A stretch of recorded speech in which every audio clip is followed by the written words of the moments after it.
कोही धनी असाध्य कोही गरिब माग्ने होइन मेरो भन्छन् सन्तान थरी थरीका गर्छिन् पुकार आमा। हो सीमा मिचिँदा नबोल्ने मात्रै होइन थाहा छैन भन्छन्। तपाईँले आफ्नो शिर नझुकाएको भए ढाडमा कसैले टेक्दैन थियो। सरकारले बोलेन, सर्वोच्च अदालत किन बोल्दैन? सरकारले चाहिँ कोरोना फैलाएको छ। तपाईँले होइन भने घटिया सामग्री पठाएर नेपाली जनताको शरीर स्वास्थ्य सम्पत्ति सम्प्रभुतासँग खेलवाड गर्ने तपाईँ। मेरी बिल्ली मुझी से म्याऊ होइन भने तपाईँ आफ्नो देशको नक्सा त सार्वजनिक गर्नुहोस्, देखाउन जनतालाई प्रमाण। अब पुच्छरले कुकुर हल्लाउँछ कि कुकुरले पुच्छर हल्लाउँछ? नेपाली भन्दा त सुपेरियर त चिनियाहरू हुने भयो नि, अनि त्यसैले गरे। भारतको विरुद्ध सुरुङ खन्न लगाउनु भएको रहेछ कि नेपालको सम्प्रभुता समाप्त गर्न पानी पिउन नपाएको मान्छेसँग कर लिनुहुन्छ भनेपछि यो भन्दा घटिया निकृष्ट राष्ट्रघाती सरकार हुनै सक्दैन। यी सम्पूर्ण शक्ति केन्द्रहरू शक्ति निकायहरू के गरेर बसिरहेछ? अहिले कोरोनाले पासपोर्ट भन्दा बढी समस्या ल्यायो कि ल्याएन? यो सरकार हो, यो नेपाली जनताको सरकार हो, तर नेपालै परिवर्तन हुन लाग्यो कि सिंहदरबारै तपाईँले दिल्लीमा पुर्याउनु भयो भने त्यो अवस्थामा देशको सुरक्षा निकाय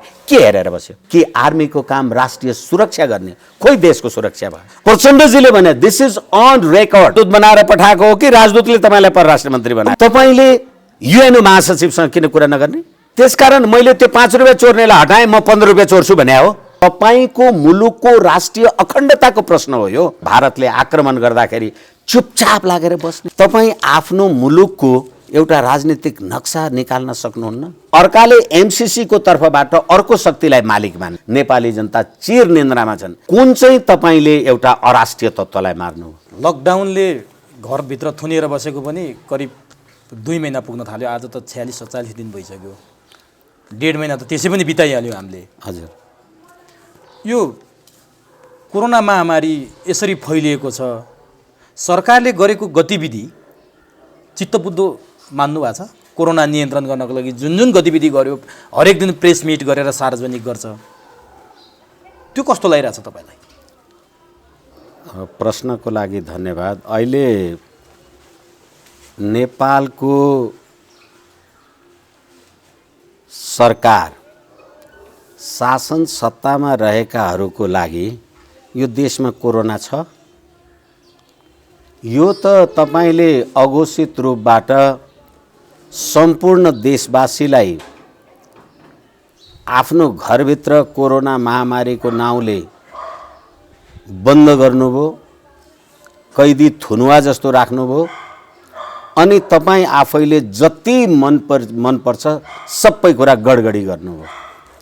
राजनीतिक दल फुटाउने कुरादेखि लिएर भन्नुहोस्, संविधानका संरचनाका प्रश्नलाई भन्नुहोस्, अहिले तपाईले आफ्नै प्रश्नमा उठाएको कुरा यो सत्ताको पार्टीभित्रको कोरोनाको कुरा भन्नुहोस्, मुलुकको सम्प्रभुता राष्ट्रिय अखण्डता एकता नेपाली जनताको सद्भावको कुरा भन्नुहोस्, गर्दा गर्दै सत्ताधारी दलका संसद सदस्यहरू नै एउटा पूर्व आइजिपी को समेत संलग्नतामा एउटा राजनीतिक दलको संसद सदस्यलाई भूतपूर्व मन्त्री भएको मान्छेलाई अपहरण गर्ने क्रियामा मस्त छ। त्यो अवस्थामा देशमा सरकारले कोरोनालाई सम्बोधन गरेको छ भनेर कसरी भन्ने? अब यो कोरोनालाई सम्बोधन नगरेको कुरा त सरकारले गरेका राजनीतिक पछिल्ला क्रियाकलाप जो अपहरण काण्ड भनौँ त्यो काण्डदेखि अध्यादेशसम्म तपाईँले जोड्नुभयो। अब यही बेला म त्यो कोरोना कहर र सरकारको गतिविधि त म आइहाल्छु, मैले स्वास्थ आज यो 46-47 दिनसम्मको हाम्रो यो घरभित्रको बन्दाबन्दीको अवस्थामा छोइहालेँ। तर महत्त्वपूर्ण कुरा कहाँनिर अर्को आएको छ भने हिजो बेलुकादेखि नेपाली सञ्चार माध्यममा र सामाजिक सञ्जालमा हिजो बेलुकादेखि, तर यो भएको थियो हिजो दिउँसो, जब दार्चुला जिल्लाको गुन्जी हुँदै लिपुलेकबाट मानस सरोवरसम्म पुग्ने, तिब्बतको मानस सरोवरसम्म पुग्ने सडकको भारतका गृहमन्त्रीले हिजो उद्घाटन गरे। सडक निर्माण भइसक्यो। यो कुराबाट हाम्रो सरकार त्योमाथि परराष्ट्र मन्त्रालय परराष्ट्र मन्त्री लगभग बेखबर जस्तै देखियो। उहाँले यसरी बेखबर हुन मिल्छ? मैले यहाँबाट तपाईँलाई अर्को चाहिँ सुरुवात गरेँ। सबभन्दा पहिलो कुरा यो तपाईँले उठाउनु भएको प्रश्न अथवा यो सबै सम्पूर्ण आम नेपाली जनताको चासोको प्रश्नलाई अहिले हामीले नयाँ राष्ट्रिय गान बनाएका छौँ नि, सैयौं थुङ्गा सयौँ थुङ्गा फुलका एउटै माला हामी नेपाली सार्वभौम भई फैलिएका मेची महाकाली। तपाईँले यो राष्ट्रिय गान आर्यघाटमा आफन्तको लास डढाउँदा पनि बजाउनुपर्छ भन्यो यो सरकारले। तर अहिले त्यही सार्वभौम भएर फैलिएको मेची महाकालीको सिमाना विदेशीले परेड खेल्दाखेरि तपाईँ के हेरेर बस्नु भएको छ? एउटा कुरा। र अर्को कुरा, लिपु लेक, लिम्पियाधुरा र कालापानीवाला प्रश्न पटक पटक उठिराखेका छन्। त्यतिखेरैदेखि आम जनताको स्तरबाट जे जति प्रदर्शन भयो होला, आम सञ्चारले पनि त्यसमा चासो राखेर जुन प्रकारको जनादेश अथवा सरकारलाई घचघच्याउने काम गर्यो होला। तत्कालीन प्रधानमन्त्रीले तत्कालीन अवस्थामा के भन्नुभयो? प्रधानमन्त्री केपी शर्मा ओलीजीले भने यो सडकमा हुल गरेर जुलुस लगाएर टुङ्गिने विषय हो र हामीले हरेक कुरा मिलेका छौँ, हामीले कूटनीतिक नोट पठाएका छौँ भनेर उहाँले भन्नुभयो। भने आज उहाँले, म त फेरि पीडाका साथ निवेदन गरौँ उमेशजी तपाईँ मार्फत, तपाईँ आफ्नो मुलुकको एउटा राजनीतिक नक्सा निकाल्न सक्नुहुन्न? 1816 को सुगौली सन्धिले महाकाली वारीका सम्पूर्ण भूभागहरू नेपाली भूभाग हुन्। त्यसकारण सुगौली सन्धिमा नेपाल, भारत अथवा तत्कालीन ब्रिटिस इन्डिया सम्पूर्णको दस्तखत छैन। हालाकि त्योसँग सहमत हुने र असहमत हुने ग्रेटर नेपाल भन्ने एक थरी कुराहरू आफ्नो ठाउँमा होलान्।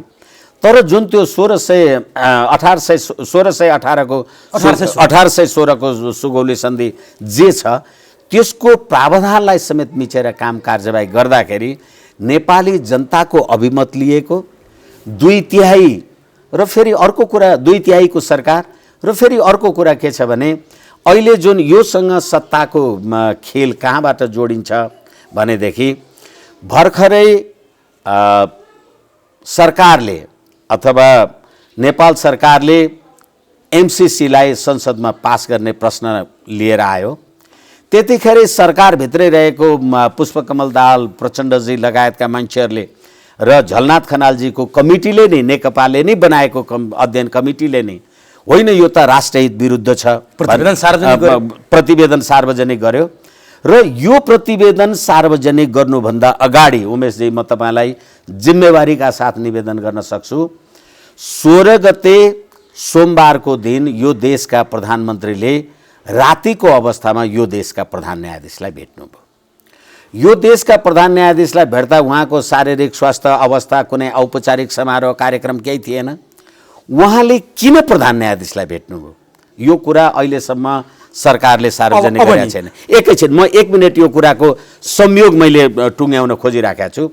र त्यतिखेर उहाँले किन भेट्नुभयो भने सत्य निरूपण तथा मेलमिलाप आयोगमा परेका उजुरीहरू जे जति माओवादीका विरुद्ध छन्, तिमी मेरो विरुद्धमा खनियौ भने म तिमीलाई सत्य निरूपणमा कर्णेल कुमार रामाको हालमा पुर्याउँछु भन्ने खड्ग ओलीजीको सन्देश र प्रचण्डजीहरूको सन्देश चाहिँ के हो भने होइन तिमीले चाहिँ हामीले भनेको कुरा मानेनौ भने सी चिनफिङ विचारधारामा हामी चाहिँ चलेका छौँ, त्यसकारण यो यो यो बीआरआई वाला कुराले तिमीलाई सिद्ध्याउँछौँ भन्ने कुराले गर्दा र चिनिया राजदूतको त्यतिखेरको क्रियाशीलता सक्रियता यो कुरालाई हेर्दाखेरि अब तपाईँले भनेको प्रश्नको उत्तर चाहिँ के हो भनेदेखि लिपुलेक, लिम्पियाधुरा र कालापानीमा हिजो डोकलाममा चीनले सडक बनाउँदाखेरि त भारतीय सेना लड्न भिड्न वाद विवाद हुन त गएको थियो। तर अहिले चीन पनि यो सडक बनाउनको लागि त्रिदेशीय बिन्दु मिचेर सडक बनाउनको लागि चीनको पनि सहमति, भारतको पनि सहमति हो। एकैछिन त्यसै कारण आदरणीय मित्र, यो अहिले ती दुईटै हाम्रा छिमेकी शक्ति राष्ट्रको स्वार्थ मिलेको कुराले गर्दा यिनीहरू लाचार छाया भएर अब दुईटा छिमेकी मुलुकको कुरा मिल्यो भन्नुभयो, यी लाचार छाया भयो भन्नुभयो, एमसीसीसँग कता कता जोडिन सक्छ भनेर तपाईँले सङ्केत गर्नुभयो। तर यो 2008 देखि निर्माण सुरु भएको सडक रहेछ के, जहाँ अहिले हिजो राजनाथ सिंहले उद्घाटन गरे, त्यो सडक 2008 देखि सुरु भएपछि भनेको आज 12 वर्ष भइसक्यो। 2072 साल जेठ 1 गते मोदी चीनको भ्रमणमा जाँदा भारत र चीनको बीचमा त्यो मार्ग खुलाउने सहमति भइसकेको रहेछ लिपुलेकबाट जाने भनेपछि यिनीहरूले त समय त दिएको हो नि त। 2008 बाट बाटो खन्न सुरु गरिसक्यो।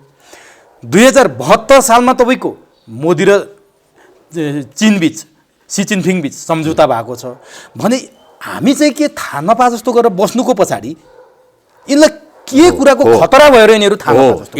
यसै कारण मैले सुरुमै निवेदन गरेँ, अहिले भर्खरै निवेदन गरेँ, एउटा चिनिया स्वार्थलाई अथवा आफ्नो सरबाराको अधिनायकवादको लागि एउटालाई मालिक मान्ने, अर्काले एमसीसीको तर्फबाट अर्को शक्तिलाई मालिक मान्ने, एउटा पार्टीभित्र एउटा पार्टीभित्र। अहिले मैले अरू राजनीतिक दल, नेपालको अरू राष्ट्रिय राजनीतिक शक्तिको बारेमा कुरा गरेकै छैन। यही राजनीतिक दलभित्रको त्यस कुराले गर्दाखेरि एउटा शक्ति चीनलाई चिडाउन सक्दैन, अथवा हामीलाई वास्तवमा भारत पनि चीन पनि कसैले चिडाउनु छैन। तर मेरो स्वार्थहित, मेरो रक्षाको कुरा गर्दाखेरि मैले मेरो घरको रक्षा गर्नुपर्दा होइन तपाईँ मेरो गेटमा मेरो पर्मिसन बिना आउन पाउनुहुन्न भन्नुको अर्थ म तपाईँको विरोधी त हुँदिनँ नि। तर तपाईँले हरेक यो देशको राजनीतिक परिवर्तन 62-63कै राजनीतिक परिवर्तन भन्नुहोस्, 7 सालकै परिवर्तन, अनेक परिवर्तनमा जहिले पनि जुन शक्तिको आडमा तपाईँले नेपालको राज्य सत्तामा आफूलाई हालिमुहाली गर्नुभयो, त्यसैले गर्दाखेरि अहिले नेपाली जनताको सार्वभौम सत्ताको रक्षा भएन र नेपाली जनताको सार्वभौम सत्ताको चिरहरण हुँदा पनि नेपाली जनता चिर निन्द्रामा छन्। साँच्ची भन्ने हो भने देशमा नेपाल त छ, नेपाली त छन् भन्ने प्रश्न उठिरहेको छ। किनभने यति जे अहिले हामीले सत्ताधारी दलको कुरा गऱ्यौँ, त्यहाँ के तपाईँ हामी जस्ता प्रखर विद्वान, जानकार मान्छेहरू, पढे लेखेका मान्छेहरू, यति विश्लेषकहरू छैनन् त्यहाँ। अनि तर किन प्रश्न उठिराखेका छैन भने मेरी बिल्ली मुझी से म्याऊ, किनभने अझै जनताले बुझ्ने गरी भनिदिनु न, मैले अघि तपाईँलाई कोड गरेँ किन यिनीहरू प्रश्न उठाउनन्। त्यसैले यो त 2072 सालदेखि लिपु लेकको बारेमा त कुरा उठेर रहेछ। एकछिन जहिलेदेखि होस्, अहिले यो संविधान बनाउँदाखेरि पनि संविधानको धारा 4 को उपधारा 2 को के व्यवस्था छ भने नेपालको क्षेत्र भनेर लेखा छ। यो संविधान 2/3 नेपाली जनताले बनाए अरे। अब जनताले बुझ्ने भाषामा भनिराख्नु भएको छ, जनताले बुझ्ने भाषामा भनिराखेको छु म। यो 2/3 नेपाली जनताले बनाएको भनेको, हालाकि म मान्दिनँ त्यसमा मेरो आफ्नो व्यक्तिगत समर्थन हुनु विरोध हुनु, अहिले त्यसलाई छोडिदिउँ। तर तपाईँले बनाउनु भएको संविधानमा जसलाई 2/3 नेपाली जनताले बनाएको भनेर भन्नुहुन्छ, त्यसको धारा 4 को उपधारा 2 मा नेपालको क्षेत्र भनेर भौगोलिक क्षेत्रको बारेमा व्यवस्था गरिएको छ। यो संविधान प्रारम्भ हुँदाका बखतको क्षेत्र र पछि प्राप्त हुने क्षेत्र नेपालको अखण्ड क्षेत्र हो भनेर लेखेको छ। भने अहिले तपाईँले यो संविधानको पालन र संरक्षण गर्ने प्रतिबद्धता तपाईँले मात्रै होइन, म फेरि पनि तपाईँलाई भनौँ, सङ्घीय सरकार, स्थानीय सरकार, प्रदेश सरकार, त्यसका संसद सदस्य, त्यसका वडापालिका गाउँपालिकाका अध्यक्ष, संसद सदस्यहरू, राजनीतिक दलका मान्छेहरू, सम्पूर्ण संवैधानिक आयोगका मान्छेहरू, तिनीहरूले यो संविधानको शपथ गरेको छ कि छैन? सरकारले बोलेन अरे, प्रतिपक्ष किन बोल्दैन? सरकारले बोलेन, सर्वोच्च अदालत किन बोल्दैन? सरकारले बोलेन, यो निर्वाचन आयोग किन बोल्दैन? हो, एकछिन, तपाईको मुलुकको राष्ट्रिय अखण्डताको प्रश्न हो यो। तपाईको संविधान विरोधी हरकत हो। तपाईँ अहिले ठिक छ, तपाईँ सरकारमा हुनु होला, तपाईँ सरकारमा हुनको लागि त 5 वर्षको लागि मैले मत दिएँ, भोलि मध्यावधि निर्वाचन भयो भने 2 वर्षमा पनि जानु होला, अथवा अविश्वासको प्रस्ताव भयो, कुनै सडक आन्दोलन भयो भने जानु पनि होला। तर देशको सम्प्रभुताको लागि देशको सम्प्रभुताको सम्झौता गर्न, देशको सम्प्रभुताको बारेमा अमुक भएर मूक दर्शक बनेर बस्न राजनीतिक शक्ति दलहरू 3 सिंहदरबारको अधिकार गाउँ गाउँमा पुर्याउनु भयो अरे। सिंहदरबार दिल्ली सरिसक्यो, हेर्नुहोस् त को बोल्छ अब नि। अब जस्तो यो यही लिपु लेक, लिम्पियाधुरा, कालापानीको कुरा गर्दाखेरि यो अहिले होइन, यो श्रृङ्खलाबद्ध छ, यो तपाईँ पनि जानकार हुनुहुन्छ। जस्तो केही समय अगाडिको कुरा गर्दा गएको कार्तिक 16 गते नेपाली मिति अनुसार भारतले जम्मू कश्मीरलाई जब नयाँ तरिकाले रेखाङ्कन गर्यो, त्यसपछि उसले सार्वजनिक गरेको नक्सामा नेपालको लिपुलेक, लिम्पियाधुरा, कालापानी क्षेत्र भारतीय नक्सामा सार्वजनिक गर्यो। त्यहाँबाट सुरु भएको विवाद, त्यति बेला पनि सरकार कानमा तेल हालेर बस्यो। प्रधानमन्त्री केपी शर्मा ओलीले सर्वदलीय बैठक बोलाउनु भयो। म अब तपाईँले अघि भने जस्तो कूटनीतिक पहल गरेर यो आफ्नो नक्सामा के हामी नक्सा सार्वजनिक गर्न सक्दैनौँ, हामी आफू बनाउँछौँ नि आफ्नो नक्सा भनेर बोल्नुभयो। सार्वजनिक खपतको लागि बोल्नुभयो अथवा के को लागि बोल्नुभयो, खोइ आजसम्म न नक्सा सार्वजनिक गर्नुहुन्छ, न त्यो भूमि फिर्ता ल्याउनुहुन्छ। फेरि अर्को प्रहार हुँदा के यो सरकार निरीह भएर बसिरहेको भनेर जन सोध्दैछन्। हो, यसैले मैले भने यो तपाईँले यो देशको राजनीतिक परिवर्तन, मैले 7 सालको कुरा पनि अघि निवेदन गरेँ, यो 62-63 को 12 बुँदे मार्गचित्र कहाँ बसेर बनाउनु भयो? भारतमा बसेर बनाउनु भयो। अनि तपाईँले नेपालमा 17,000 नेपाली जनताको शहादत हुँदा कुन चाहिँ तपाईँले एउटा अराष्ट्रिय तत्त्वलाई मार्नु? त्यो गाउँको एउटा प्रधान पञ्च भएको मान्छे, गाउँको एउटा स्कुलको त्यो शिक्षक भएको मान्छे, एउटा चाहिँ सुत्केरी आइमै त्यो चाहिँ यो सुराकी हो भनेर तपाईँले कुन राष्ट्रघातीलाई समाप्त गर्नुभयो? हिजो तपाईँले मान्छेलाई तास खेलेका नाउँमा मुखमा त्यो मुखमा तास कोचेर हिँड्नुभयो। अहिले सम्पूर्ण जुवा खालहरू तपाईँका छन्। अनि त्यहाँबाट तपाईँले हिजो जसलाई हत्यारा अपराधी अनेक र थोक भनेर तपाईँले भन्नुहुन्थ्यो, आज तपाईँका विरुद्धमा तपाईँले सार्वजनिक रूपमा, म तपाईँलाई निवेदन गरौँ, 28 सालमा झापामा धर्मप्रसाद ढकालको व्यक्ति हत्याको राजनीति तत्कालीन मोहनचन्द्र अधिकारीको नेतृत्वमा भएको काम कारबाहीमा केपी ओलीजीहरू पनि संलग्न हो। त्यसको धेरै पछि प्रचण्डजीहरूले 17,000 मान्छे मारे। भन्नुको अर्थ अहिले सबै नेपाली जनताको हत्याद्वारा राजनीतिमा पुगेका मान्छेहरू सत्तामा छन्। अनि यसकारणले गर्दाखेरि उनीहरू आफ्नो क्षमता, जसले भारतका विरुद्ध लड्नका लागि ट्रेन्च खन्न लाउनु भएको थियो जनयुद्धका लडाकु केटाहरूलाई, ती मान्छेहरूलाई अहिले सोधौँ न, त्यो लिपु लेक लिम्पिया धुरामा खनेका खाडलहरू कसका लागि खनिएका रहेछ? अनि प्रचण्डजी, बाबुराम भट्टराईजी, रामबहादुर थापा, बादलजी लगायतका त्यतिखेरका माओवादीका शीर्षस्थ नेताहरूले भारतको विरुद्ध सुरुङ खन्न लगाउनु भएको रहेछ कि नेपालको सम्प्रभुता समाप्त गर्न लाग? यति कुरा नेपाली जनताले प्रश्नसँग बुझ्छ।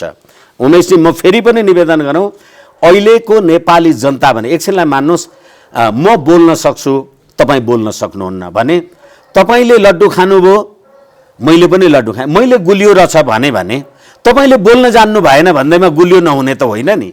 यसकारणले हरेक नेपाली जनतालाई यो कुरा थाहा छ र नेपाली जनताले आफ्नो राष्ट्रिय स्वार्थ सम्प्रभुताको रक्षार्थ अब कुनै सरकार प्रकार, मैले तपाईँलाई अघि भने सरकारको मात्रै कुरा गरिनँ मैले, हेर्नुहोस् त सङ्घीय संसदका यो 275 जना संसद, अनि अप्पर हाउसका 79 जना संसद, अनि 550 जना प्रदेश सभाका संसद, 8,000 यो नेपाली जनताले यो देशका जनताको सेवा गर्न आएका बहुमञ्चे मान्छेहरूलाई तलब खुवाएर बसेका छन् र तिनीहरू सबै विदेशीका दास भएका छन् भन्ने कुरा। आज सीमा मिचिँदा बोल्दैन। हो, सीमा मिचिँदा नबोल्ने मात्रै होइन, थाहा छैन भन्छन्।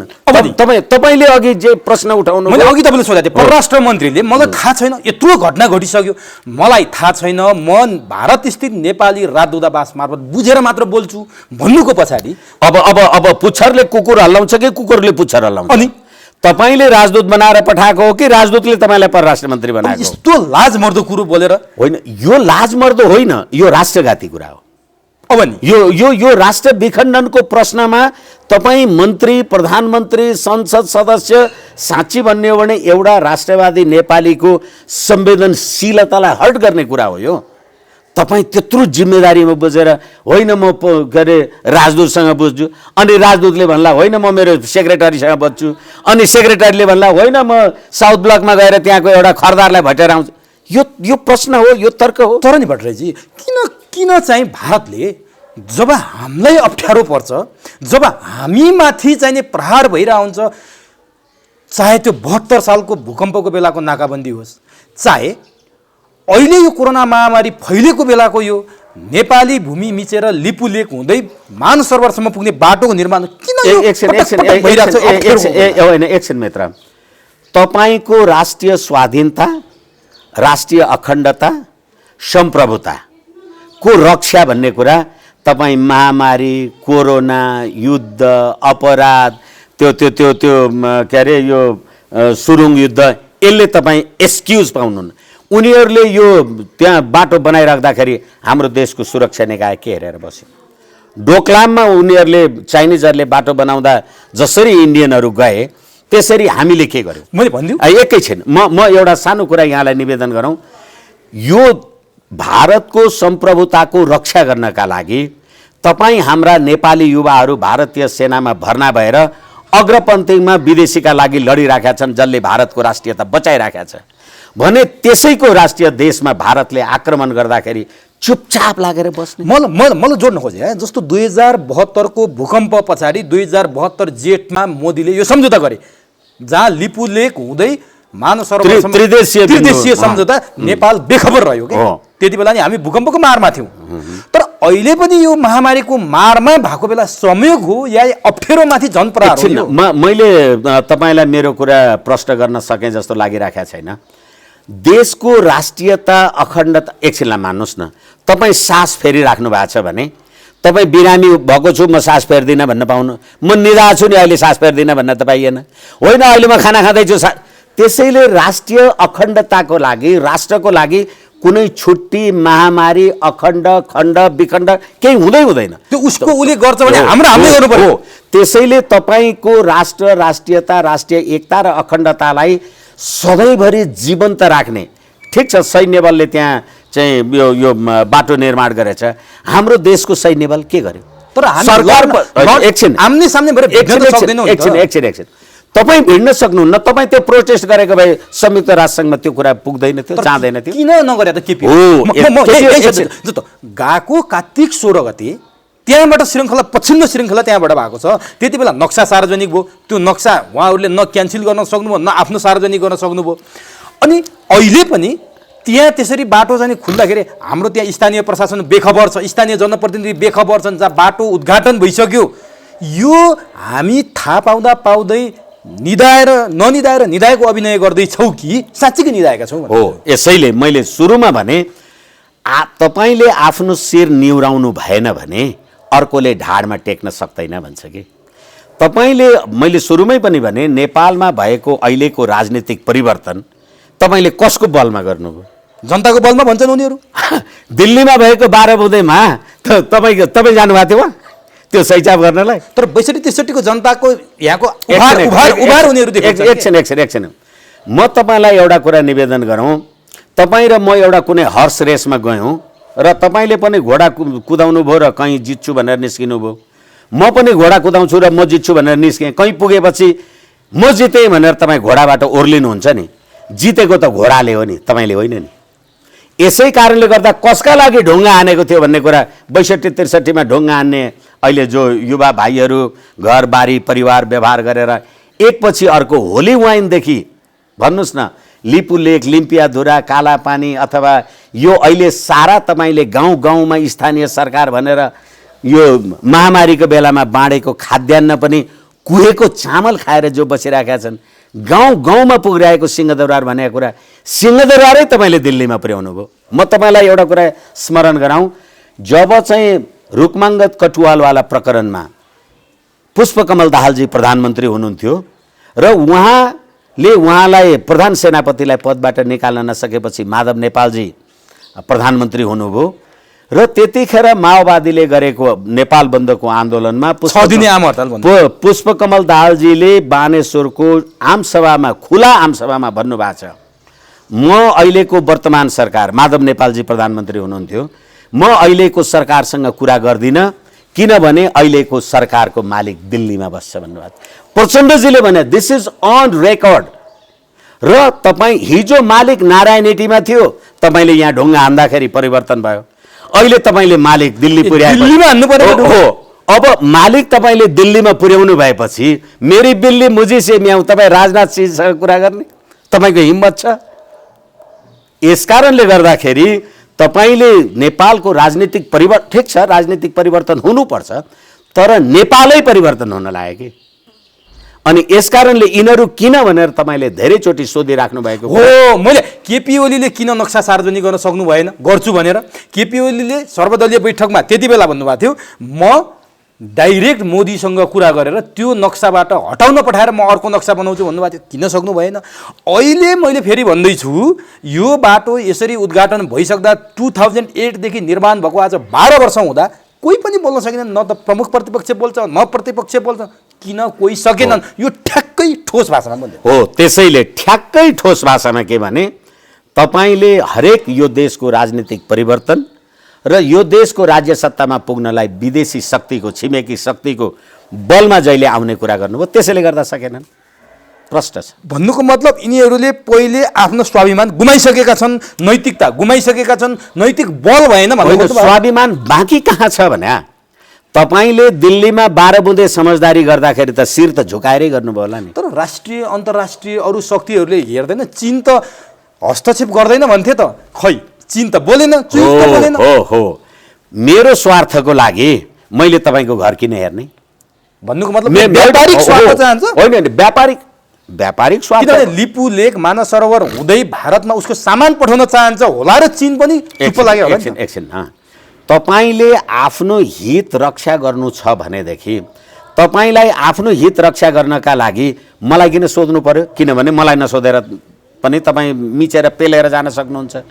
यसै कारणले गर्दाखेरि चीन होस् कि भारत होस्, उनीहरूले आफ्नो आफ्नो राष्ट्रिय हित र स्वार्थ हेरे भने हामीले पो किन नगरेको भन्ने पो प्रश्न हो त। चीनले गर्यो भन्ने प्रश्न होइन। तर नि भारतले हामीलाई हस्तक्षेप गर्दा हाम्रो छेउैमा चीन छ, चीनले त हामीलाई सबै कुरा हेर्छ भन्नेहरू पनि उहाँहरू हो नि त।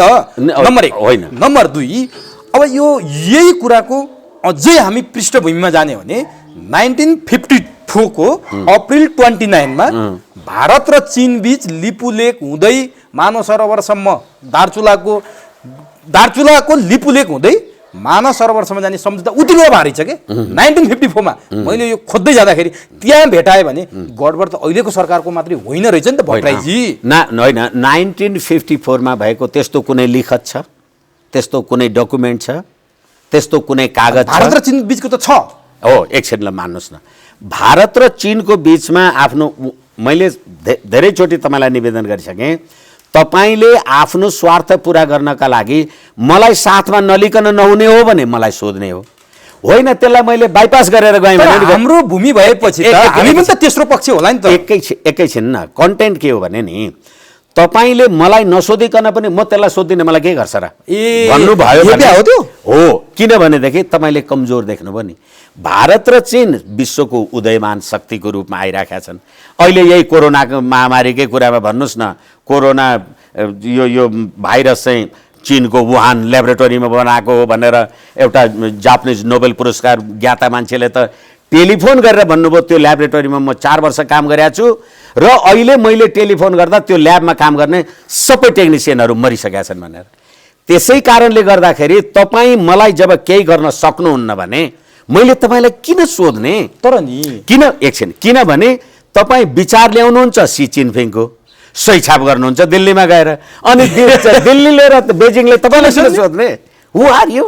तपाईँलाई मैले सोधिनँ अरे के गर्नु? तर त्यति मात्रै होइन, यो कुरालाई पुष्टि गर्नको लागि अहिले तपाईँले राख्नुभएको जिज्ञासा, तपाईँले राख्नुभएको प्रश्नमा त 6 महिना अगाडि नेपालमा सडकमा जनता निस्किए, सर्वदलीय राजनीतिक बैठक बालुवाटारमा बसेर यसको बारेमा काम कारबाही गर भन्दा यो 6 महिनासम्म सरकारले के गरेछ त?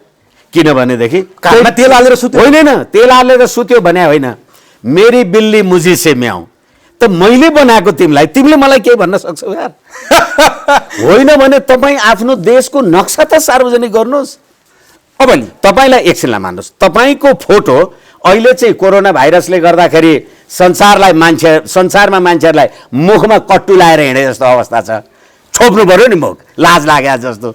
तर तपाईँले तपाईँको फोटो निकाल्नका लागि मेरो यति आँखा चाहिँ अब यति जुङ्गा चाहिँ मिलाएर निकाल्दै भन्नुपर्ने हैसियतमा भएपछि तपाईँ भने सार्वभौम भई फैलिएका मेची महाकाली, सार्वभौमिकताको मेची महाकालीको नक्सा निकाल्नुहोस् न। अब यो जुन लिपु लेकको कालापानीको लिम्पियाधुराको नक्सा भारतले आफ्नोमा सार्वजनिक गर्यो, हाम्रोमा चाहिँ त्यो लिम्पियाधुरासम्म पुग्ने सिमाना अहिले होइन रहेछ काट्या त है। तपाईँले यहाँ यति भनिरहँदा अहिलेका यिनीहरू 12 बुँदे सम्झौता दिल्ली गरेदेखि नै मेरी बिल्ली मुझी से म्याउ भनेर तपाईँले भनिसक्नुभयो। त्यति भनिसकेपछि यो त आज होइन रहेछ, यस्तो श्रृङ्खला रहेछ। उति बेला तत्कालीन राजा महेन्द्रले भारत र चीनको लडाइँ भइसकेपछि 1962 मा जब भारतीय सेना त्यहाँ बस्यो, त्यति बेला नै नेपालमा बीपी कोइरालाको सरकारलाई अपदस्थ गर्न, भारतलाई खुसी पार्नलाई त्यो भूमि सुम्पिएका थिए भन्ने आरोप लाउँछन् के? हजुर। अनि यो चाहिँ कतिको साँचो हो? तपाईँले यो कुरा प्रश्न पार्नुहुन्थ्यो कि भन्ने मलाई लाग्यो है। हो, ठिक छ। पहिलो कुरा त राजा महेन्द्रले यसरी भारत र चीनलाई खुसी पार्नका लागि यो काम कारबाही गरेका थिए भन्ने कुरा कुनै डकुमेन्ट छ? एउटा कथन त्यो पेश गर्न एकछिन एउटा स्टोरी। ल ठिक छ, ल त्यो स्टोरी नै सही। तपाईँले त्यसै कारणले गर्दा यो राजा भने चाहिँ निरङ्कुश भयो, यो राजा भने त काम नलाग्ने रहेछ भनेर गणतन्त्र ल्याउनु भयो नि, गर्नु नि त, किन नगरे? त्यसैले मैले भने लिपुलेक, लिम्पियाधुरा र कालापानीको कुरा त छोडिदिनुहोस्। अहिले राजनाथ सिंहले त्यो बाटो उद्घाटन गर्दा नेपालको सरकारलाई थाहा छैन भनेपछि प्रचण्डजीले भने जस्तो यसको मालिक दिल्लीमा बसेको हुन्छ, म यिनीहरूसँग कुरा गर्दिनँ, यसको मालिकसँग कुरा गर्छु भनेपछि मालिक कहाँ पुर्याएको रहेछ त? दिल्ली हो। यसै कारणले राजा महेन्द्रले, एकछिनलाई मान्नुहोस्, राजा महेन्द्रले गरेको थियो अरे। तपाईँलाई अहिले त्यो कुरा फिर्ता गर्नलाई कसले रोकेको छ? राजा महेन्द्रले गरे जस्तो तपाईँले मेची महाकाली यो मुलुकको के अरे यो विकास क्षेत्रको विभाजन गर्दाका कुरा गर्नुहोस्, गाउँ पञ्चायतका व्यवस्थाका कुरा गर्नुहोस्, अनि राजाले शान्ति क्षेत्रको प्रस्तावका कुरा गर्नुहोस्। आज एउटा राजदूतले, चिनिया राजदूतले तपाईँको पार्टीमा टन्टा हुँदा वाङ छिके वाङ वुई भन्ने राजदूतले माधव नेपालजीलाई भेट्नुहुन्छ, माधव नेपालजीलाई, प्रचण्डजीलाई, पुष्पकमल दाहालजीलाई राष्ट्रपति भनौँ न, प्रधानमन्त्री होइन, राष्ट्रपति र सी जिनपिङ र राष्ट्रपतिजी कुरा गरिसकेपछि हो, अनि एक हप्ता पछाडि यो भेट्नुहुन्छ र अनि तपाईँहरूको कुरा संविधानको विखण्डनको, राष्ट्रको विखण्डनको कुरा छ। निर्वाचनमा चुनाव हारेका मान्छेलाई होइन उपयुक्त समयमा प्रधानमन्त्री बनाउने भनेर टुङ्ग्याउनुहुन्छ। तपाईँको आफ्नो बुद्धिले गर्नुभएको छ, ज्ञानले गर्नुभएको छ, क्षमताले गर्नुभएको छ। प्रश्न त्यो हो। अहिले के कोरोना तपाईँले राजा महेन्द्रमाथि लगाइदिएर त्यो थुपारेर उनीहरू उन्मुक्ति हुन खोजे? एकछिन, मैले 5 रुपियाँ चोरेको थिएँ, त्यसकारण मैले त्यो 5 रुपियाँ चोर्नेलाई हटाएँ, म 15 रुपियाँ चोर्छु भने हो? चोर्नु नै हुँदैन भने हो? चोर्नु नै हुँदैन भन्नु पर्थ्यो। तपाईँले अहिले आफ्नो असक्षमता, हिजो राजाले गरेका थिए मैले पनि गरेँ भन्ने हो भने तपाईँ नयाँ राजा भएको हो। यसै कारण मैले भने हिजो श्री 5 को सरकार भन्थे एउटा मान्छे राजा हुन्थ्यो, श्री 5। हिजो श्री 3 को सरकार भन्थे एउटा राणा प्रधानमन्त्री हुन्थ्यो। अहिले हेर्नुहोस् त साँच्चै श्री 3 को सरकार होइन, अहिले साँच्चै श्री 3 को सरकार, संघीय सरकार, प्रदेश सरकार, स्थानीय सरकार, कति सरकार? ती सरकारहरू 761 वटा सरकार, 753 स्थानीय सरकार, 7 प्रदेश सरकार र एउटा संघीय सरकार। अनि सारा सरकारको काम के भने कर असुल्ने। अहिले पनि अर्थमन्त्रीको कुरा तपाईँले सुन्नु भएन? यो कोरोना महामारीबाट भएको लसलाई जनताले पनि कोअपरेट गरेनन्, सहयोग गरेनन् भनेदेखि कर बढाउनु पर्छ अनि मात्रै राहत दिन्छ। हेर्नुहोस् त, जनताले तपाईँलाई 500 वर्ष, हजारौँ वर्ष, सयौँ वर्ष कर तिरेको छ। एउटा महामारीमा अहिले जनता खान पाएन भने जनताले मलाई कर तिरेन भन्ने? अनि तपाईँका मन्त्रीहरूको भ्रष्टाचारको श्रृङ्खला, ललिता निवासको श्रृङ्खला, पछिल्लो ओम्नी हेर्नु न, औषधिमा पछिल्लो ओम्नी मात्रै होइन, ओम्नी पछाडि तपाईँले सेनालाई सुम्पिएको काम 1 महिना बढी महिना दिन कटिसक्यो, औषधि आउन होइन, एउटा किट परीक्षणसम्म तपाईँ गर्न नसक्ने अवस्थामा पुग्नुभयो। तर के हो भनेदेखि राजा महेन्द्रले, महाराज पृथ्वीनारायण शाहले त्यत्तिकै राखेका रहेछन् मुलुक। राजा वीरेन्द्रले शान्ति क्षेत्रको प्रस्ताव राख्दा काङ्ग्रेस, एमाले, माओवादीहरूलाई कति टाउको दुखेको थियो। अहिले राजा वीरेन्द्रको शान्ति क्षेत्रको प्रस्ताव मानेको भएदेखि लिपुलेक, लिम्पियाधुरामा भारतले सेना पठाएर राख्न सक्थ्यो। अहिले होइन, राजा महेन्द्रले 1962 देखाउन जनतालाई प्रमाण। किनभनेदेखि आफ्नो ठिक छ, तू चोर, तू छोटा चोर त मैं बडा चोर, के भने आयो? यस कारणले गर्दाखेरि यो कसैलाई आफ्नो सम्प्रभुता, राष्ट्रिय एकता, अखण्डताको विषयलाई कसैलाई पन्छाउने, छिपाउने प्रश्न होइन। अब यहाँनिर मलाई कहाँनिर सोध्न मन लाग्यो भने, यदि तपाईँले अघि भने जस्तो यिनीहरूको मालिक दिल्लीमा नभएको भए यसरी आफ्नै भूमि मिचिएर अर्को तेस्रो मुलुकमा सडक पुर्याउँदाखेरि गर्नु पर्थ्यो। यति बेला के नेपालको परराष्ट्र मन्त्रीले, नेपालको प्रधानमन्त्रीले के गर्दा भए त्यो नेपालको हितमा हुन्थ्यो, जनताको हितमा हुन्थ्यो, जनपक्षीय हुन्थ्यो? के गर्नु पर्थ्यो भारतले बाटो उद्घाटन गरेपछि? सबभन्दा पहिलो कुरा त जब भारतले हाम्रो त्रिदेशीय बिन्दु पनि समाप्त गरेर नक्सा निकाल्यो, त्यतिखेरै दोकलाममा जसरी भारतीय सेनाहरू र चिनिया सेनाहरूको बिचमा आम्ने सामनेवाला कुरा भयो, नेपाली सेनाहरूले पनि त्यो गर्नु पर्थ्यो। सरकार परिवर्तन भइरहन्छ नि, सत्ता परिवर्तन हुँदैन, सम्प्रभुता परिवर्तन हुँदैन। सत्ता आन्दोलनद्वारा परिवर्तन हुन्छ, ठिक छ, हिजो राजतन्त्र थियो होला, अहिले गणतन्त्र भयो, सत्ता परिवर्तन भयो होला, सम्प्रभुता परिवर्तन हुँदैन नि। यो त सम्प्रभुताको आक्रमण हो भने त्यो अवस्थामा देशको सुरक्षा निकाय के हेरेर बस्यो? गर्नु पर्थ्यो कि गर्नु पर्थ्यो। तपाईले त्यहाँ एजिटेसन गर्नु पर्थ्यो नि, किन यो गरेस्? अथवा पटक पटक देशलाई जनतालाई सुसूचित त गर्नु पर्थ्यो नि। आर्मीको काम व्यापार गर्ने हो, 5,000 को किट ल्याउने र 6,000 मा नाफा खाएर बेच्ने, अनि आर्मीको काम बाटो खन्ने हो, आर्मीको काम त्यो पेट्रोल बेच्ने हो कि आर्मीको काम राष्ट्रिय सुरक्षा गर्ने? खोइ देशको सुरक्षा भयो। प्रधानमन्त्रीले के गर्नु पर्थ्यो, परराष्ट्र मन्त्रीले के गर्नु पर्थ्यो यदि साँच्चीकै नेपालको माया र सार्वभौम सम्पन्न मुलुकको प्रधानमन्त्री हुनुहुन्थ्यो भने? हो, यसै कारणले गर्दाखेरि प्रधानमन्त्री होस् कि परराष्ट्र मन्त्री होस्, सरकारले आफ्नो सम्पूर्ण शक्ति ताकत बुता, अहिले जसरी परराष्ट्र मन्त्रीले भारतीय राजदूतावास वा राजदूतसँग म कुरा गर्छु भन्दा तपाईले युएन महासचिवसँग किन कुरा नगर्ने? अहिलेसम्म के हेरेर बसे? तपाईँ एमसिसी गर्न सक्नुहुन्छ, तपाईँ त्यो युएनमा भाषण गर्नको लागि टोलीका टोली लिएर जान सक्नुहुन्छ। तपाईँ अहिले भारतले यो कुरा मिच्यो भनेर संयुक्त राष्ट्रसङ्घमा एउटा आफ्नो खालको अपिल गर्न सक्नुहुन्न? अनि होइन हामी चाहिँ एउटा यो भारतीय राजदूतावासलाई, भारत सरकारलाई, ए बाबा तपाईँले मेरी बिल्ली मुजी से म्याउ, मैले अघि तपाईँले ममाथि अन्याय गर्नुभएको छ, म नै तपाईँबाट न्याय खोजिराखेको छु, यो सम्भव छ? अनि नि अर्को रोचक घटना ठ्याक्कै त्यही दिन भएको छ। हिजै सिंहदरबारको नाक, सिंहदरबार त हाम्रो मुलुककै सबैभन्दा महत्त्वपूर्ण प्रशासनिक केन्द्र, त्यसको नाकैमा चिनिया नागरिकले हाम्रा प्रहरी अधिकृतमाथि नै मुक्का प्रहार गरेर रगत्याम्मै बनाइदिन्छन्। अनि हाम्रो एउटा नागरिक चिनको बेजिङ अगाडि गयो, बेजिङको त्यहाँको प्रशासनिक भवनको अगाडि गएर यस्तै हरकत गरेर त्यहाँको सुरक्षाकर्मीलाई हातपात गऱ्यो भने के हुन्थ्यो होला? यो के भएको हो? त्यसै कारणले गर्दाखेरि तपाईँ हिजोकै कुरा हो यो। एकैछिन नेकपाको राजनीतिक प्रशिक्षण विभागले सी चिनफिङ विचारधारा यो मेरो पार्टीको विचारधारा हो भनेर लागू गरेन। सी चिनफिङ विचारधारा लागू गरेको पार्टीमा सी चिनफिङकै देशका मान्छे नागरिकहरूले यो गरे भनेदेखि के भयो त भने? स्वाभाविक। एकछिन यसै मैले फेरि पनि तपाईँलाई यो अलि तिक्तताका साथ यो जवाब किन दिइराखेको छु भने तपाईँले तपाईँको राष्ट्रिय हित र अखण्डता, अघि पनि भने मैले, तपाईँले आफ्नो शिर नझुकाएको भए ढाडमा कसैले टेक्दैन थियो। सी चिनफिङ धाराद्वारा अनुप्राणित हुने अनि तपाईँको देशको सी चिनफिङ र नेपालको राष्ट्रपतिले आधा घण्टा टेलिफोनमा कुरा गरिसकेपछि कम्युनिस्ट पार्टीको बिचमा अनि चिनिया राजदूतले द्वन्द्व मिलाइदिने, अनि म त्यही चिनको भन्दा नेपाली भन्दा त सुपेरियर त चिनियाहरू हुने भयो नि, अनि त्यसैले गरे।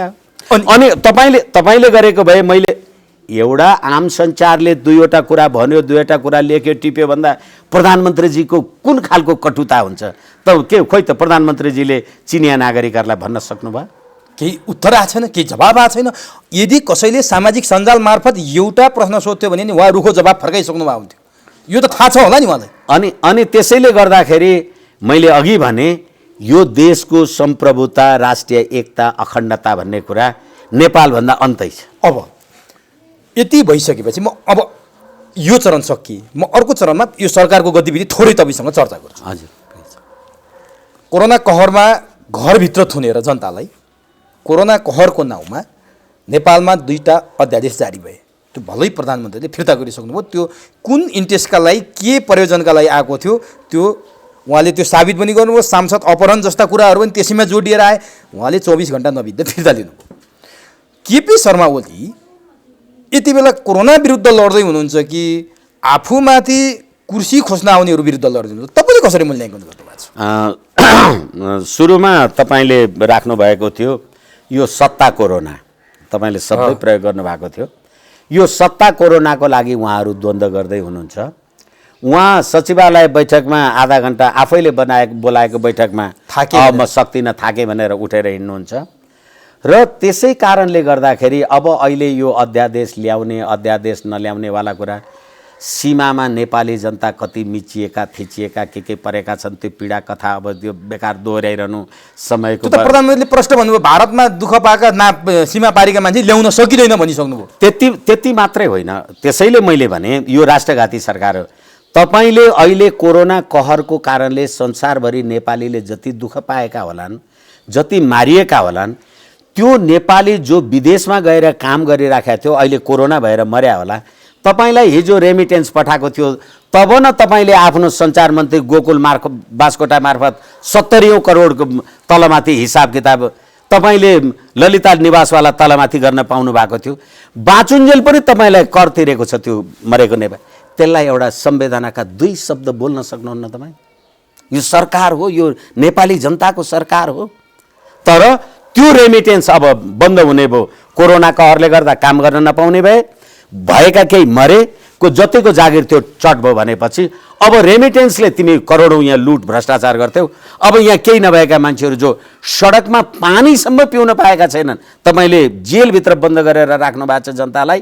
खाने पानी तपाईँ 1 घन्टा धारामा पानी पिउन नपाएको मान्छेसँग कर लिनुहुन्छ भनेपछि यो भन्दा घटिया निकृष्ट राष्ट्रघाती सरकार हुनै सक्दैन। र त्यसको अब्जस तपाईँ 2062 सालमा 1962 सालको राजा महेन्द्रले यसो गरेका थियो भने राजा महेन्द्रको ठाउँमा त भनेका पनि थिएन, कोही धनी असाध्य कोही गरिब माग्ने होइन मेरो भन्छन् सन्तान थरी थरीका गर्छिन् पुकार आमा। तपाईँले के गर्नुभयो? उहाँले पनि गीत त लेख्नुभयो त, अस्ति केपी ओलीले कविता लेख्नुभयो मजदुर दिवसको दिन कोही भोकै मर्दैन। एकछिन तपाईँले कवितामा कोही भोकै मर्दैन भनेर कविता वाचन गर्नुभयो, किन तपाईँ अगाडि राखेको थियो? सुन्ने मान्छे चाहिँ भोकले मरिराखेको थियो, के अर्थ छ त्यो कविताको? अनि यसरी जनतालाई घरमा थुनेर डेढ महिना घरमा थुनेर बालुवाटारमा सत्ताको झगडा गर्नुको पछाडिको रहस्य चाहिँ के थियो? के देख्नु भएको थियो तपाईँले? हो, अघि अरू बेला गरे भए पनि हुन्थ्यो नि। होइन, सुरुमा मैले भने यो एमसिसी र अथवा इन्डो पेसिफिक स्ट्राटेजी र बिआरआईको झगडा हो भनेर नेपाल र नेपालीका लागि हो भने यो आवश्यकै थिएन। अनि त्यही बेला अघि पनि जोड्नुभयो, तर मैले अझै त्योमा अलिकति खोतल्न चाहेँ। त्यही बेला चिनिया राजदूत हौ यान्सी को सक्रियता निकै देखियो। उहाँले तपाईँले भने जस्तो खुमलटारको प्रचण्ड भेट्नुभयो, कोटेश्वरको माधव नेपाल भेट्नुभयो, बालुवाटारको प्रधानमन्त्री भेट्नुभयो, राष्ट्रपतिसँग भेटेको त अझ समाचार सार्वजनिकै भएन। उहाँले नेपालको राष्ट्रपति र चिनको राष्ट्रपतिको टेलिफोन गराइदिने नै उहाँ रहेछ। उहाँको त्यो सक्रियतालाई कसरी सार्वजनिक गरियो भने कोरोनाको बारेमा उहाँ चाहिँ बुझ्न जानुभएको भनेर भनियो। के यान्सी यी पात्रहरूसँग तिमीहरूको सन्चो बिसन्चो के छ, कोरोनाले के गर्यो भनेर मात्रै सोध्न जानुभएको थियो कि त्यहाँनिर नेकपाभित्र अथवा यो सरकारको माइक्रो म्यानेजमेन्टको कुनै लेभल थियो? हो, माइक्रो म्यानेजमेन्टकै लेभललाई म्यानेज गर्न जानुभएको हो। र तपाईँलाई म भनिदिउँ, चीनले आपूर्ति गरेको स्वास्थ्य सामग्रीहरू WHO को स्ट्यान्डर्डमा छैन भनेर WHO ले भन्यो। स्पेनले त रिटर्नै गर्थ्यो। होइन, भारतको स्वास्थ्य मन्त्रीले प्रेस मिट गरेर अर्बौंको ठेक्का रद्द गर्नु। अनि अहिले तपाईँले पठाएको जुन त्यो टेस्ट किट गर्ने ती सामानहरू छन्, हाम्रै जनकपुरको त्यो अस्पतालको प्रमुख ल्याब टेक्निसियनले एकछिनमा टेस्ट गर्यो पोजिटिभ, एकछिनमा टेस्ट गर्यो नेगेटिभ भनेर अब यो किटै काम लाग्दैन भनेर फिर्ता। भन्नुको अर्थ तपाईँले यो लकडाउनमा राखेर र जुन स्वास्थ्य परीक्षण गर्नै नसक्ने सामग्री पठाउनु भएको छ, सरकारले चाहिँ कोरोना फैलाएको छ। तपाईँले होइन भने घटिया सामग्री पठाएर नेपाली जनताको शरीर स्वास्थ्य सम्पत्ति सम्प्रभुतासँग खेलवाड गर्ने तपाईँ। अनि तपाईँ भन्ने स्वास्थ्य अहिले कोरोनामा यति मान्छे आएको नि कि डोनाल्ड ट्रम्पले दिनमा 2 घन्टा प्रेस मिट गरे हुन्छ। अहिले देशको परराष्ट्र मन्त्री मुलुकको भूमि मिचिँदा थाहा छैन, प्रधानमन्त्रीलाई थाहा छैन। तर प्रधानमन्त्री यो कोरोनाको लकडाउन, कोरोनाको यो जुन सङ्क्रमण फैलियो त्यसपछि राष्ट्रपतिसँग 3 पटक भेट गर्नुभयो। त्यो 3 पटकको भेटमा कुनै पनि दिन उहाँले कोरोनाको विषयमा छलफल गर्नु भएन भने चिन्तित हुनुहुन्छ हाम्रो प्रधानमन्त्री? होइन, उहाँले राष्ट्रपतिसँग के छलफल गर्नुभयो के छलफल गर्नु भएन भन्दाखेरि पनि अहिले नेकपा भित्रैको जुन विवादलाई हामी हेरिराखेका छौँ, त्यसले गर्दाखेरि राष्ट्रपति र प्रधानमन्त्रीजीको बिचमा मलाई लाग्छ कानुन र संविधानका ज्ञाताहरूको बिचमा पनि हुनसक्छ कुनै एउटा त्यस्तै सी चिनफिङ विचारधारा जस्तै राज्य व्यवस्था ल्याउन सकिन्छ कि सङ्केत त्यो हुन किनभने हेर्नुहोस् न, देशको व्यवस्था बहुदलीय शासन प्रणाली, विचार र अभिव्यक्तिको स्वतन्त्रता, प्रेस स्वतन्त्रता, सञ्चारको स्वतन्त्रता, अनि त्यो संविधानलाई लागू गर्ने चाहिँ को अरे भने सर्वहाराको अधिनायकवादवाला। भने सी चिनफिङको देशमा तपाईले अध्यादेश ल्याउनको लागि त्यो अरू साथीहरुलाई कमिटीमा परे केन्द्रीय कमिटी किन पर्ने, अनि तपाईले विधेयक ल्याउनको लागि पनि एउटा प्रधानमन्त्रीजीको राजनीतिक सल्लाहकारको कुरा सुन्दै थिएँ म। अध्यादेश फेल हुने बित्तिकै सरकारको नैतिकताको प्रश्न उठ्छ र भनेदेखि ए बाबा तपाईँ हामी सबै लुगा लगाइराखेका छौँ, मान्छे नाङ्गो हुँदा कस्तो हुन्छ भन्ने सबैले देखाएको छैन र किन लुगा लाउने यार? यस्ता खालका सल्लाहकारहरू बसेर र कोरोनामा मान्छेहरू 1.5 महिनादेखि र संसार कोरोनाले मरेको बेलामा जनताले कर भार तिर्नुपर्छ भन्ने मन्त्री परिषद बनाएर अनि त्यहाँबाट एउटा चुनाव आएर हेर्नुहोस्, हाम्रो संविधानले प्रतिनिधि सभाको निर्वाचनमा पराजित भएको मानिस त्यो प्रतिनिधि सभाको कार्यकालभरि मन्त्री हुन पाउँदैन भन्ने संवैधानिक व्यवस्था छ। अब त्यो प्रतिनिधि सभाको चुनावमा पराजित भएको मान्छेलाई प्रधानमन्त्री बनाउँछु भनेर अनि यी लालीपाप अनि उहाँ त मख हुनुहुन्छ, फेरि जो बनाइन्छु भनिया छ उहाँ पाँचौं पटक एकछिन उमेशी, मान्छेलाई बौलाउने पनि स्वतन्त्रता हुन्छ नि, पागल हुने पनि स्वतन्त्रता हुन्छ। अब कसैले भन्यो अरे होइन त्यो भट्टराई त बौलाएछ भने अब के गर्नुहुन्छ? अब म अन्तिममा छु। हजुर, हामीले यति सत्ताको कुरा त उठायौँ, सत्तारूढ दलका कुरा उठायौँ, सरकारका कुरा उठायौँ, यो विषयमा प्रमुख प्रतिपक्षीय र प्रतिपक्षीय दलहरूलाई चाहिँ तपाईँले कहाँ देख्नु भएको छ? कसरी मूल्याङ्कन? के तिनीहरू पनि हाम्रो जिम्मेवारी छैन, सबै सरकारको जिम्मेवारी हो भनेर सुतेर बस्ने हो र? मैले सुरुमै भने सत्ता पक्ष मात्रै होइन, प्रतिपक्ष मात्रै होइन, सम्पूर्ण संवैधानिक अङ्गहरू, यो राज्यको सुरक्षा दस्ताहरू, यो सम्प्रभुताको रक्षक भएर हामीले संसारमा हेरेका छौँ नि। परवेज मुशर्रफको टाइम हामीले हेरेका छैनौँ? निर्वाचन जितेर आएको मान्छे, प्रधानमन्त्री भएको मान्छेलाई पनि राष्ट्रिय सम्प्रभुतामाथिको अखण्डतामाथिको खतरा छ भने प्रधानमन्त्रीलाई पनि जेलमा थुनेर राखेर सेनाले सत्ता लिएको हुन्छ। नेपालकै प्रधान सेनापति पनि भारतको मानार्थ प्रधान सेनापति हुन्छ भने यो अवस्थामा देशको सम्प्रभुता, अघि मैले संविधानको धारा 4 को उपधारा 2 तपाईलाई निवेदन गरेँ, जहाँ सम्प्रभुता खण्डित भइराखेको छ, यी सम्पूर्ण शक्ति केन्द्रहरू, शक्ति निकायहरू के गरेर बसेका छन्? सरकार त जसको जिम्मेवारी हो त्यसको नालायकीको सीमा छैन, त्यसमा विवादै भएन। तर एकैछिन, यसै कारणले गर्दाखेरि सम्पूर्ण संवैधानिक अङ्गहरू र सम्पूर्ण सरकारी अङ्गहरू के गरेर बसिरहेको? तर नि अब अन्तिममा यति क्वेसन सोध्छु म, यो सोध्नै पर्ने हुन्छ अनि म छुट्याउँला। हजुर, जब भारतले सीमा मिच्यो भन्छन्, भारतले अहिलेसम्म हिसाब गर्ने भने नेपालको 72 स्थानको 60,000 हेक्टरभन्दा बढी भूमि आफ्नो बनाइसकेछ। यति गरिसक्दा जब भारतसँगको सीमाको विषयको कुरा आउँथ्यो, यहाँका अहिलेका सत्तारूढ दल कहिले प्रतिपक्षमा भयो होलान्, कहिले अहिलेका प्रतिपक्षहरू सत्ता पक्षमा भयो होलान्, यिनका भातृ संस्थाहरू सीमामा गएर ब्रुक ब्रुक उफ्रेर झन्डा गाड्ने कम्पिटिसनै गर्थे। आखिर त्यसले त समाधान हुँदैन रहेछ। अब पनि फेरि यिनीहरू ब्रुक ब्रुक त गर्छन् नै भनेपछि यिनी ब्रुक ब्रुक गरेर नेपाली सीमा त आउँदैन रहेछ, फिर्ता नेपाली जमिन फिर्ता आउँदैन। त्यो चाहिँ के थियो?